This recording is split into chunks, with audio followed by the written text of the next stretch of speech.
behind the significant success and the gains made by the Ministry of Tourism since taking office in 2014. With very carefully devised and targeted policies, this government has managed to not only reverse the significant decline in arrivals precipitated by the failed United Progressive Party policies and their ineptitude in managing this critical sector, but also to grow the numbers to record levels in arrivals, as well as the corresponding revenue yield. I must say that it is, however, deeply disturbing to witness the desperate attempts being made to destabilize this economy, to destabilize this country by those seeking political power at any cost. Tourism is all of our business. It is the lifeblood of this country.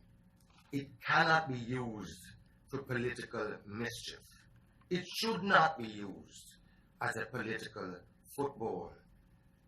So the reckless, the irresponsible opposition and its surrogates have used every single occasion and opportunity to mislead the people of this country, and seemingly they will stop at nothing short of chaos to achieve its objective. What is more is that they have imperiled the economy by projecting across the entire globe a negative image of tourism in crisis in this country.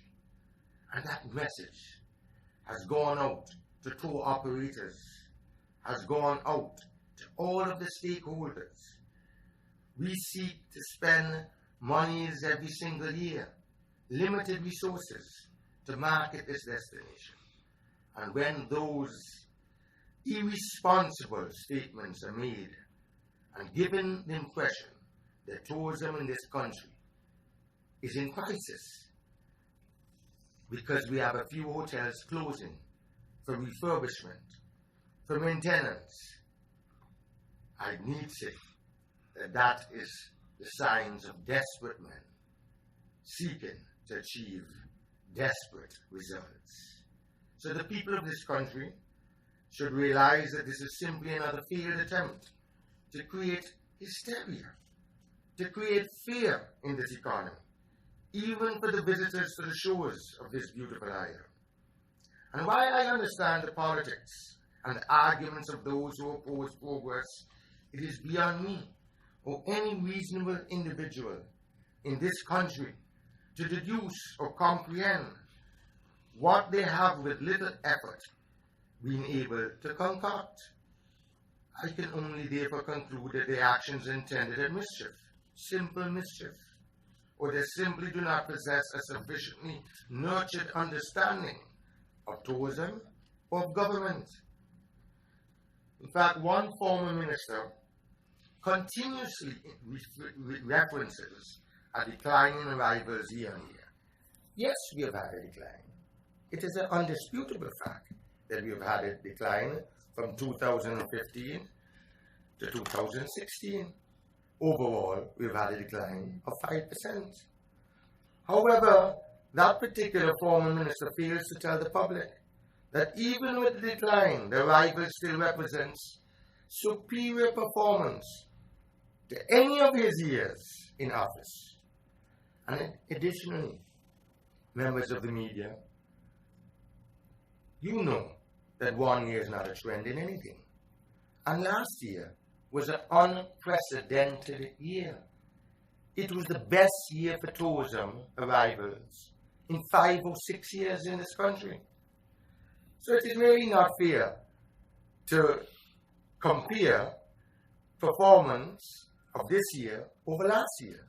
Let us compare the performance over previous years, 2014, 2013, 2015. But we will not rest on our laurels. There's a lot of work to be done in the tourism industry. And all of the stakeholders will have to put their hands to the plow. The hoteliers, the unions, the government, the taxi drivers, the vendors, the tour operators, everyone. The tourism is everyone's business. As soon as I finish this press briefing, we have a meeting with all of the hoteliers, well, the Hotel Association, and all of their membership this morning at the Ministry of Tourism to see how we can come up with new strategies, creative strategies to continue our marketing efforts, to continue our product improvement, and to make Antigua the best destination, and to be competitive in the global marketplace. So I'm certain that the citizens and residents of this country are fully aware that many of our hotel properties routinely close for upgrades during the slow season.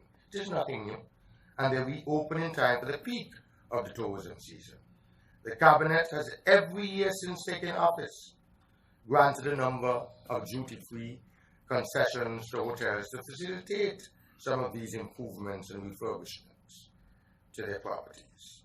So while the Ministry of Tourism and by extension the Cabinet of Antigua and Barbuda continue to work on your behalf to build a strong economy in this country and improve the standard of living for citizens and residents alike, I ask you, the public, to question the motives of anyone who will predict failure, want failure, and seeks to discourage investment.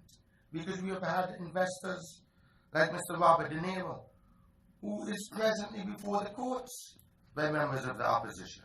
The Paradise Found project, it would have started, construction would have started nearly 2 years ago, hadn't Mr. Robert De Niro and his associates, Mr. Packer, being dragged and hauled before the courts. And what is their crime? To be investing $250 million United States dollars in our sister island of Barbuda. That is their crime. That is what they're being dragged before the courts for, to hold up development. Do you think that this country and this government can afford the millions of dollars in free marketing and advertisement that the name brand of Robert De Niro brings to Antigua and Barbuda? We cannot. It is free marketing, free advertisement. And you will have other billionaires and investors like Mr. Robert De Niro and like Mr. Packer that will be attracted to our country because they will have the confidence in the government and in the economy as a stable political environment to invest in. And that is the type of investment that we need in this island. We have no oil, we have no gold, we have no bauxite, we have no natural resources. All we have is our beautiful beaches, our friendly and warm people, our human capital. And we have to use that human capital, our human resources, and our natural beauty to work, to make sure that we can advance and build this economy into a truly economic powerhouse. But we cannot do it by tearing down our country, seeking to tear down at any cost. The government was only elected just 3 years ago.